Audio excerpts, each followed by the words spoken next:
All right, so now that we have our agents installed, maybe you're having or experiencing some issues that you want to do some troubleshooting.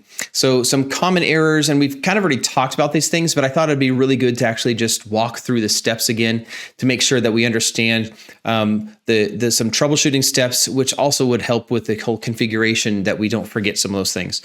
So let's look right here in the platform. We're going to assume that maybe scanning isn't happening right. That maybe the asset itself that you put the agent on is not showing up properly inside of your asset views. So a couple things I want to look at. Let's go into discoveries, and let's look at the systems first of all. We can see in here that I have, and the one we're going to be messing around with is agent number 3. So we have got agent 3. I can see this here. It is part of the system. It has been on here for a while. That's good. We got the correct version number. That's great. So let's go into the groups, and I'm going to look in the default group. I can see inside of here that the agent is actually part of my default group. So maybe the scans aren't happening properly or the timing I want. And it might be because it's inside of this group.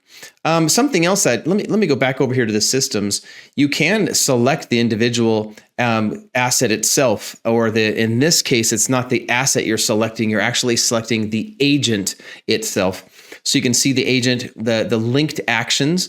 So we do have some actions, and that's the default action. You can see when those actions are configured and so forth.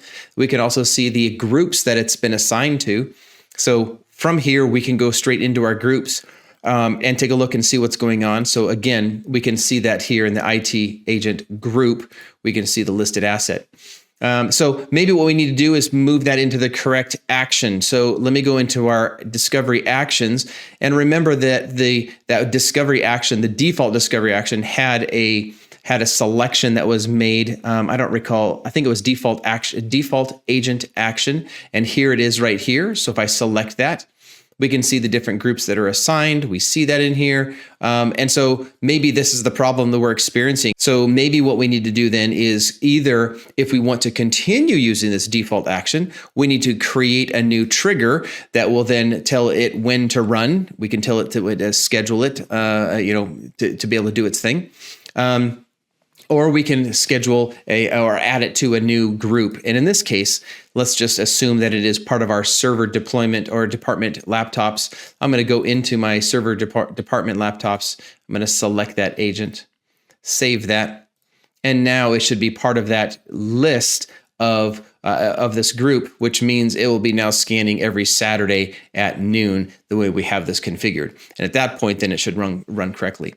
So there's several different things that I just did there. We're going to look at, is the system in place? So I'm going to restate these things. Where is that system in here? Is the agent itself in? We did see that agent. Is that agent in a group? We did see that it was in a group. And we also saw that that group did have a configuration, but that configuration was not what we wanted. So we took and assigned that asset out of the group into the appropriate group, and that group does have the actions that we're wanting it to run here under my sales department. And at that point, it should be able to come in. If there's other issues that are going on, and in fact, I was experiencing some issues here a while back as I was doing some trainings, and I had an issue where I was working with an agent and installing, uninstalling, moving things around. And in that process, I had done duplicate installs of the same agent on the same machine, and then it showed up twice inside of Lansweeper. And the process of deleting it, I deleted it in the wrong spot, and I'll explain this in a minute. I'll show you. And I had multiple systems that were there, but not really there. So let me explain a little bit of the removal process, and I think it might also help with this too. So let's assume your situation is you've uninstalled an agent, and maybe you did a version update, and so you added a new version manually. What will happen, this asset can show up in two ways here. Again, we have the discovery systems. That's different than the asset itself. Though it is named the same, my agent 3, this is the name, this is the actual host name of my machine. It is an IT agent. This is not the same as the asset. Selecting this, again, I don't see any asset details here. If I do come out to my asset list and I search for my asset, could spell. Oops, I could spell for sure.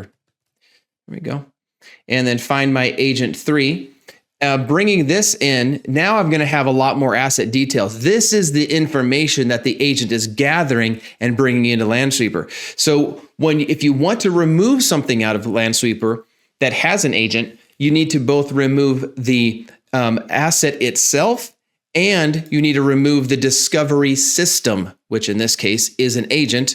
And in this case, it's named the same. It can be very confusing there. So I just wanted to make sure that I emphasize, when you're deleting a system, you want to delete the system and you want to delete the actual asset if you want the asset removed out of the inventory. Purely removing the system out of Lansweeper, which is removing the agent out of Lansweeper, will still retain that asset inside of your asset views. Again, you've only removed the agent and that system of discovery that is the agent. You haven't removed the asset itself. The asset will still remain. So if you're going to be deleting things, you need to delete them in both locations. We're going to get a lot more in depth into deeper management of this on a next administrative course that'll be coming out here later in the year. So I just wanted to kind of let you see some of those things there as some troubleshooting steps while you're doing this. You might end up deleting the agent and or asset and be confused why I deleted the asset, but it's still inside the agent list, and it can be confusing. So make sure you delete them in each place. I hope that this has made sense. Oh, and by the way, before I conclude, if that is the case, what I ended up doing to resolve my issue the other day was I deleted the assets and I deleted the discovery systems, and then I reinstalled my agent. Everything popped up and everything resolved properly. I put it into the proper places and made sure the groups were configured correctly and the discovery actions, and it worked right, immediately, and it was all in place. So that is the way to resolve that. I hope this has been helpful. If you do continue to experience issues with your agent after you get the IT agent installed, please reach out to our support team. You can do that through the community and create a ticket there, and the support team will be able to help you out. Let's jump in now to the next set here. The next set of videos that we're going to be creating is more around the performance itself. So if you're interested in the overall performance of Lansweeper, making sure that it is performing to its best standard. Internally, we call these health checks. Let's make sure Lansweeper is healthy and working the way you want it to work. Let's do that on the next video.